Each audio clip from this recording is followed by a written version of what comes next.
El ego uno lo ve como aquello en lo que uno centra todo en sí mismo, ¿no? Egocentrismo, egolatría, egoísmo, es decir, todo centrándose en que todo gira en torno a uno. Pero en la metafísica, el ego lo podríamos ver como algo que nosotros creemos que es yo, pero no soy yo. Ego viene de una palabra griega que significa el yo. Entonces es todo en cuanto a mí. ¿Qué entiende la filosofía oriental con respecto a esto? Es curioso que la Biblia no lo mencione porque la perspectiva con la que quiere hablar es de los elementos, es de la física, es del entendimiento desde el punto de vista de la religión, pero la Biblia no habla de metafísica, no trata de exponer las cosas de esa manera. Sin embargo, a veces Salomón sí hacía ese tipo de comparativas, como la palabra ego no es hebrea, que no existe esa idea, existe en la mentalidad oriental, en la cultura griega, existe la percepción de ego, en hebreo no existe, lo entiendes en el trasfondo, pero la palabra en sí misma no existe en la mentalidad hebrea. ¿Cómo lo llamaba el rey Salomón? ¿A qué se refería con vanidad? Decía, todo es vanidad, en Eclesiastés todo es vanidad. ¿A qué se refería diciendo que todo era vanidad? ¿Para qué hago esto? ¿Para qué hago lo otro? ¿Qué sentido tiene esforzarme por esto? ¿Qué sentido tiene pensar lo otro? ¿Qué sentido tiene mi comportamiento, mi forma de pensar? ¿Qué sentido tiene todo eso? A la larga, cuando pasa todo el proceso cíclico, llega al punto en que se da cuenta que no es nada. Yo soy el que pienso esto, yo soy el que razono aquello. ¿Cómo se podría entender el ego? Las culturas de Oriente, hinduismo, y el hinduismo evolucionado, que llamamos budismo, y el taoísmo. Todos ellos tienen muchas cosas en común en cuanto al concepto del ego o el concepto de la vanidad, ¿no? Pero la vanidad como a lo que se quería referir Salomón, y es yo. Entonces, ego. Entonces uno cree que el ego soy yo, y sin embargo el ego no es más que un engaño que trata de ver de que todo lo que hay fuera está separado de mí. Entonces es uno luchando siempre consigo mismo pensando que la persona que está afuera tiene algo contra mí. Tal persona hace tal cosa porque me está tratando de molestar. Entonces siempre llamamos a este de una manera o vemos el otro de otra manera, siempre separados de nosotros mismos, y no nos damos cuenta de que todo realmente está con nosotros. Por eso yo te digo a ti, tú o él, o planteo las cosas y me fijo en los errores de las demás personas de una manera sumamente fácil, pero difícilmente nos damos cuenta de nuestros propios defectos. Entonces lo que trata de entender, de explicar esta forma, esta filosofía, es que el ser humano todo el tiempo intenta escudar lo que realmente hay dentro, defendiendo su ego, como si el ego fuese algo, y el ego no es más que simplemente un engaño que lo mantiene uno en una mentira con relación a la existencia. Y eso es el engaño que tienen las religiones de Oriente. Lo enfocan solo desde el punto de vista metafísico, o sea que lo ves todo superfluo, pero no te das cuenta de las cuestiones elementales o básicas de la vida misma.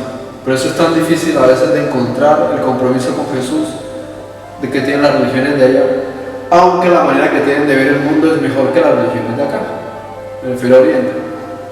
Entonces, resumiendo todo esto, ¿qué es lo que se enfoca o lo que nosotros creemos o entendemos, pero enfocado desde la perspectiva metafísica?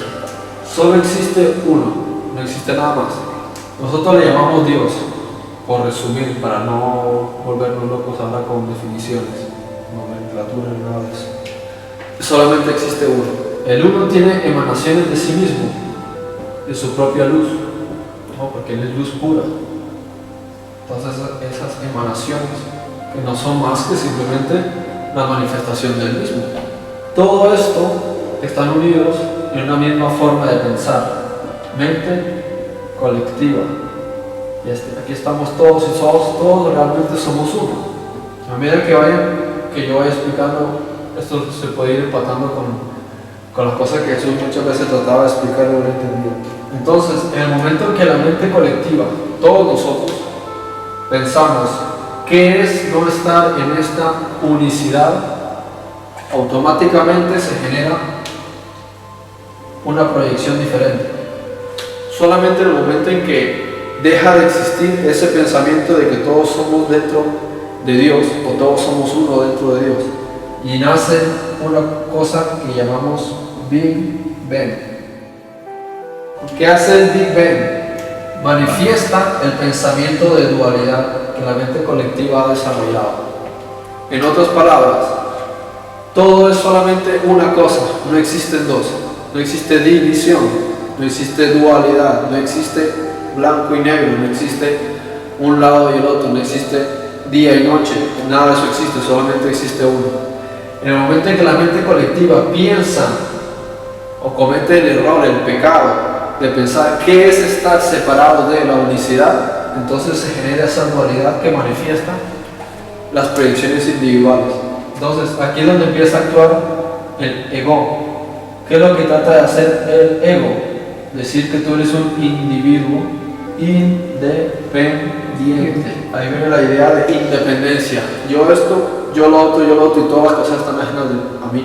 Yo no considero que el árbol sea parte de mí ni yo sea parte del árbol, ni que tú seas parte de mí y yo sea parte de ti. Entonces el primer elemento de división, de separación, hace que todo empieza a proyectarse y el pensamiento de todos los seres humanos siempre sea pensar en sí mismos y ver lo que está afuera como algo separado de sí mismos y nunca como si todos fuésemos uno solo. A la larga no te puedo hacer daño a ti porque me haría daño a mí, pero como yo pienso que tú eres algo ajeno a mí, entonces no me importa en absoluto hasta que yo no tenga un trato contigo. Entonces si eres mi amigo ya no quiero hacerte daño, pero mientras no te conozca no me importa.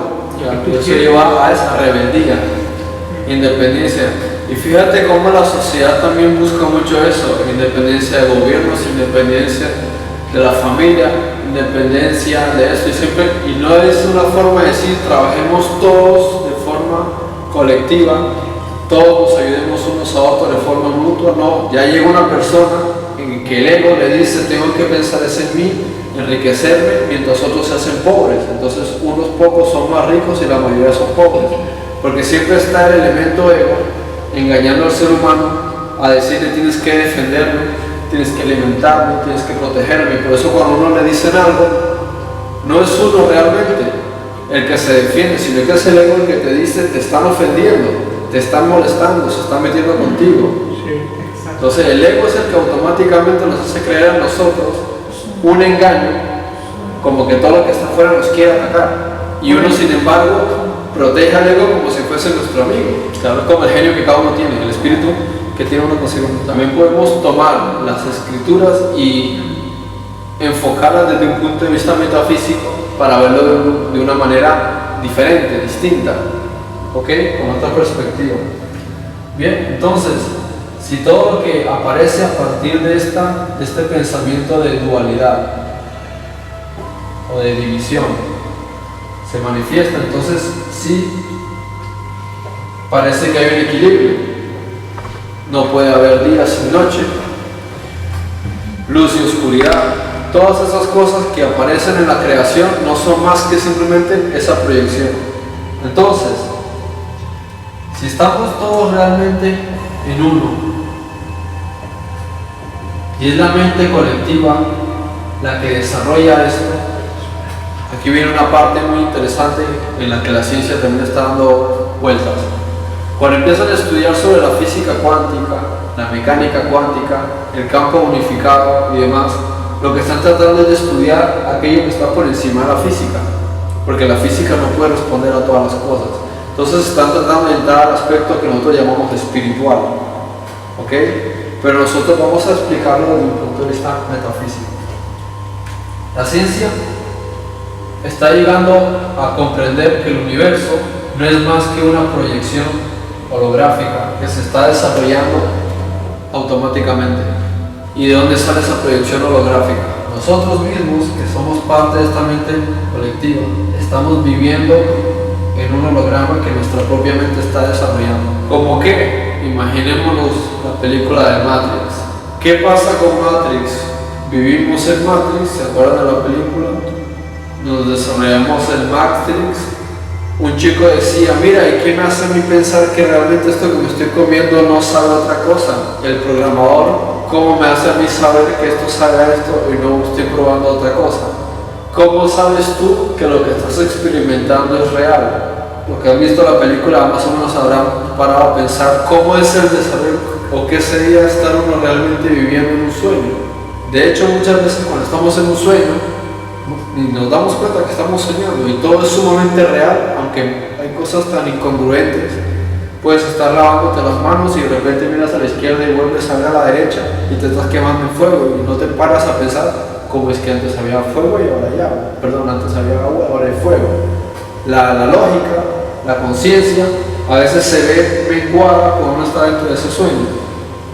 Entonces, es como si estamos viviendo en un sueño, nunca mejor dicho, y dentro de ese sueño tenemos otros sueños, dentro de otros sueños y dentro de otros sueños, como la película también Origen. Y no te das cuenta que estás en un sueño, y las cosas son supremamente absurdas e ilógicas para la conciencia si estuviese despierto. Así que cuando Siddhartha Gautama decía estoy despierto, el Buda, uno de los Budas, pero el más conocido, le llaman Buda, y él decía estoy despierto. ¿Qué quería entender con eso?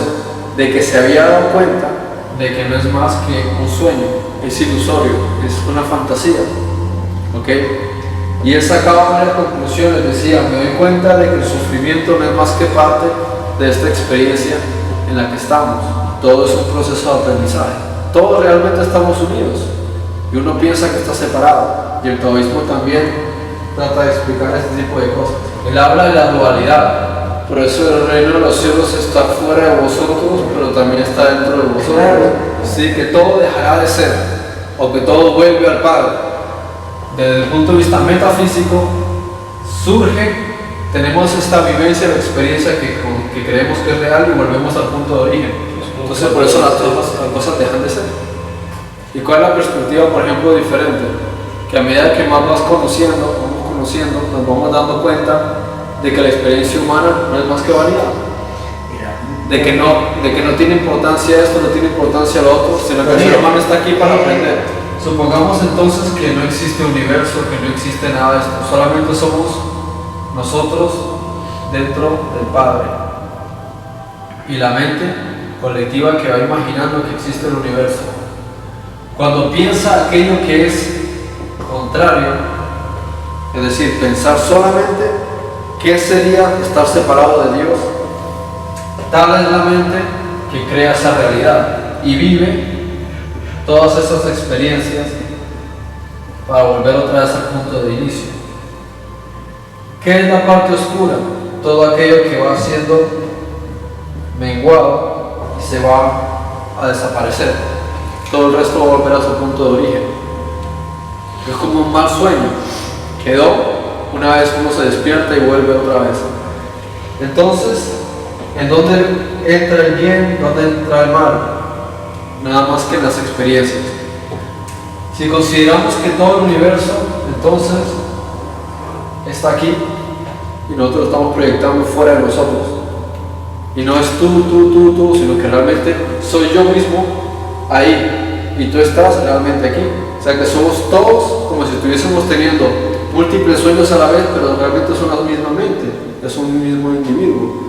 Uno es el que dice este es un alma, otro alma, otro alma, otro alma, porque es como si nuestra propia mente se hubiese desplegado y se hubiese manifestado a través de millones de almas distintas, pero realmente solamente es uno, solo que todos están viviendo experiencias diferentes de la propia mente.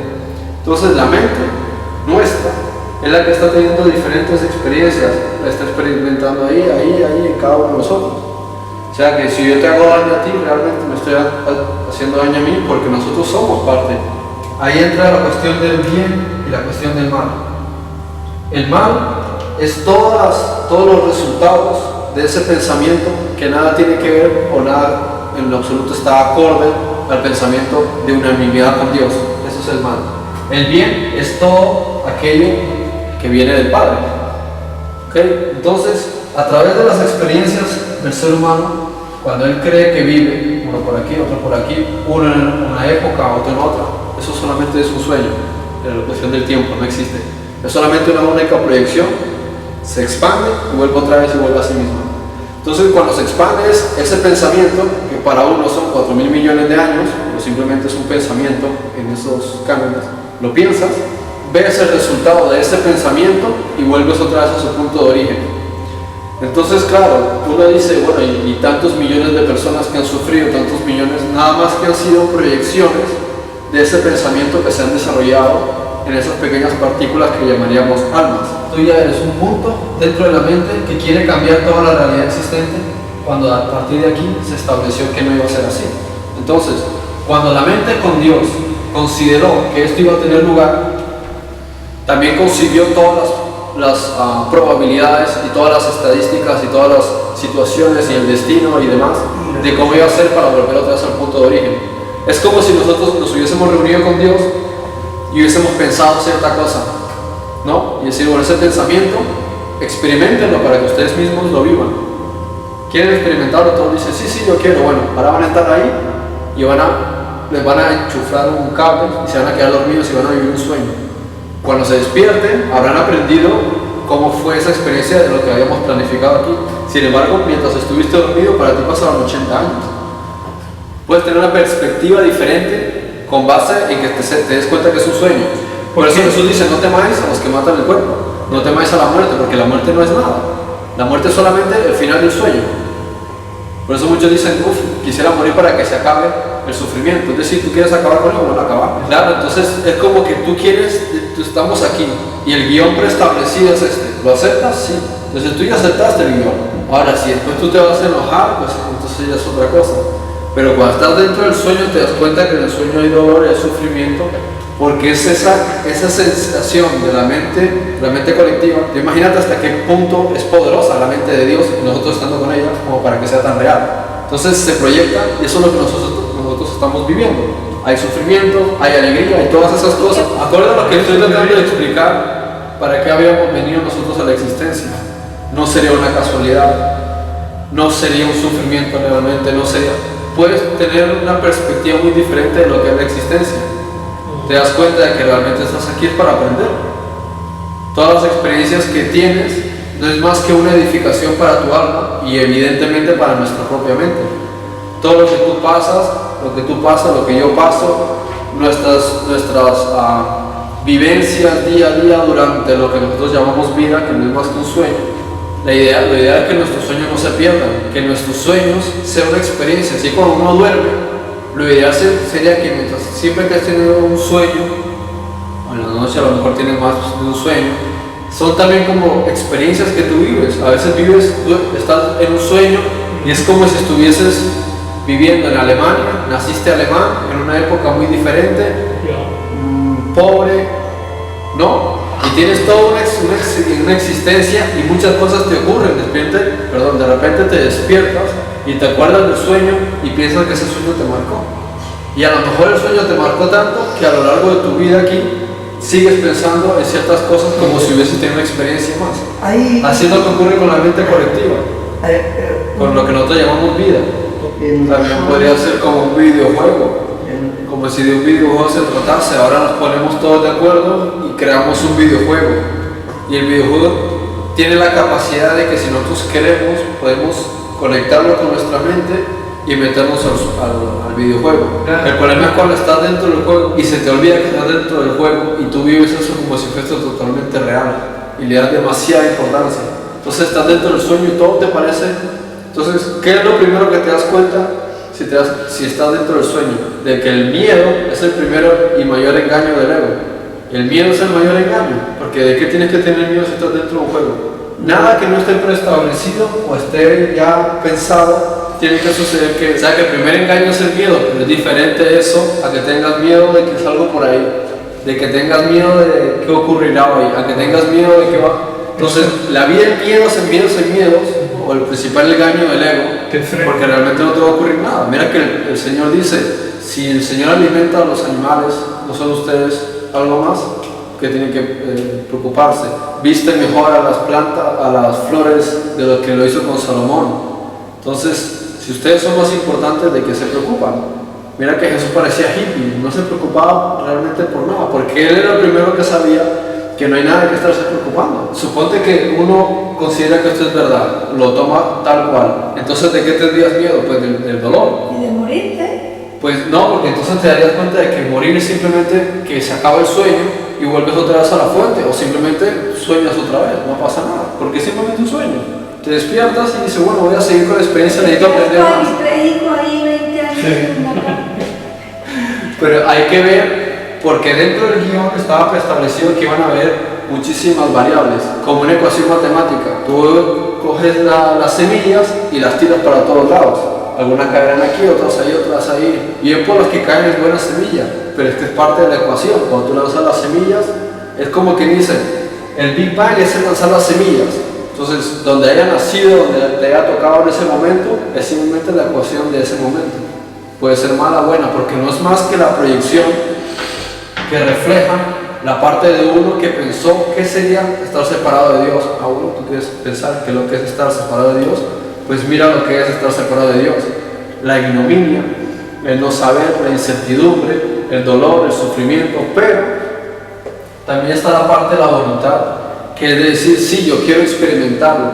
¿Por qué?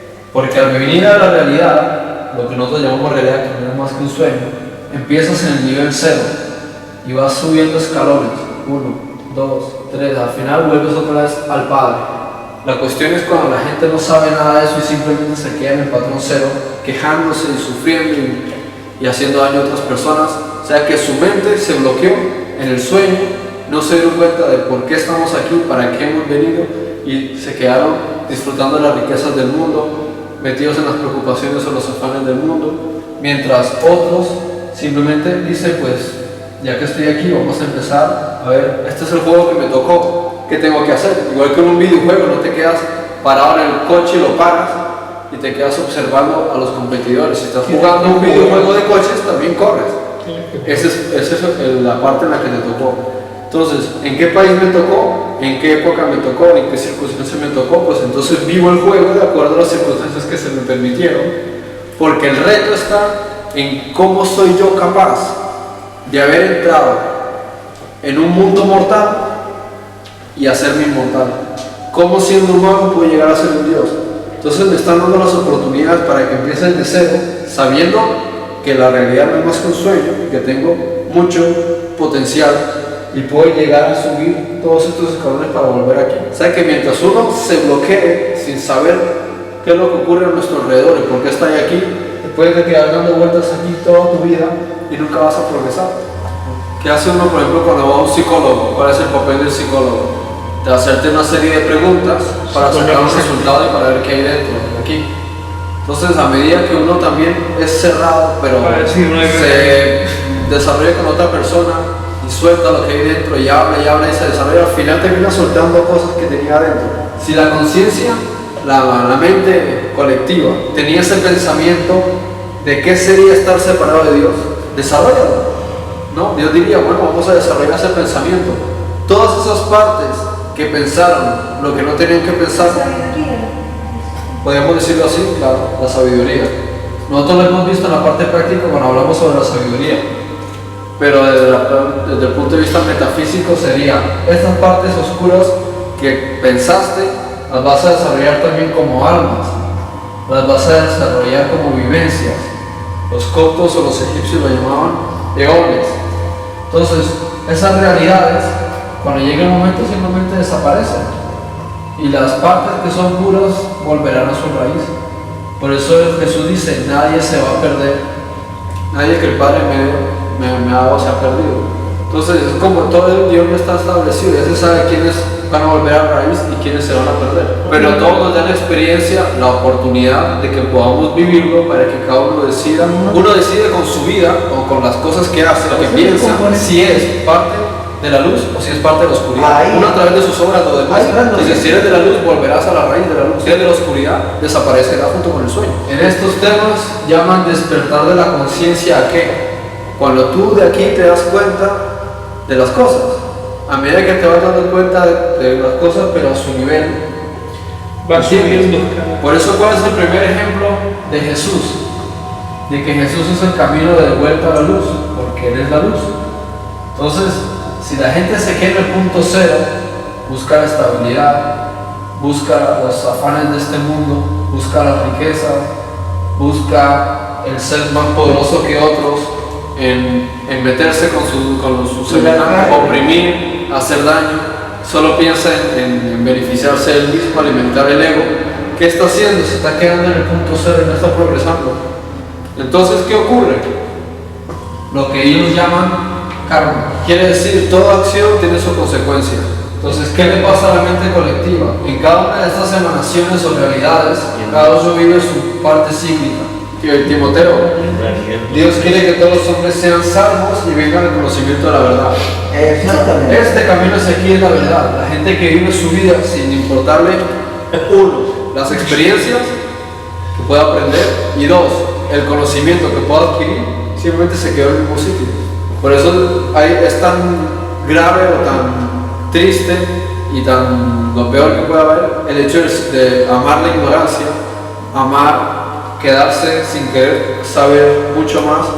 Y eso es lo que ocurre con el mundo. El ego mete a la gente en un montón de cosas, diversión, fiestas, cosas que evitan que la persona progrese, evolucione como individuo. Mientras no evoluciones, tú sigues en ese punto cero. Y todo el tiempo que estuviste aquí, solo disfrutaste del sufrimiento que le toca a cada uno su porción. La muerte, o lo que nosotros entendemos por muerte, los planetas, las estrellas, la cuestión de los ángeles, de los demonios, el juicio, todo es parte del guión establecido, todo ya está establecido, que simplemente la parte de la conciencia tuya que se ha convertido en alma tiene que continuar su propio ciclo, porque en el momento en que se proyecta esta realidad, que aparece lo que le llamaríamos alma, es decir, somos realmente todos una mente. Pero en el videojuego, tú estás ahí, o sea, que todos realmente somos el mismo. Yo soy Virgilio, tú eres Fred. Entonces, dentro del juego, todos estamos viviendo cada una de esas cosas. Pero también tenemos experiencias cíclicas para purificar esa parte del alma que tiene que volver a la raíz. ¿Qué es lo que quiere decir que la mente colectiva reencarna? Que tiene que vivir una experiencia y otra experiencia para que se pula todo y vuelva a la raíz. Entonces lo que está diciendo la mente es que una vida no te es suficiente para adquirir toda la información o limpiarte lo suficiente para volver a la raíz.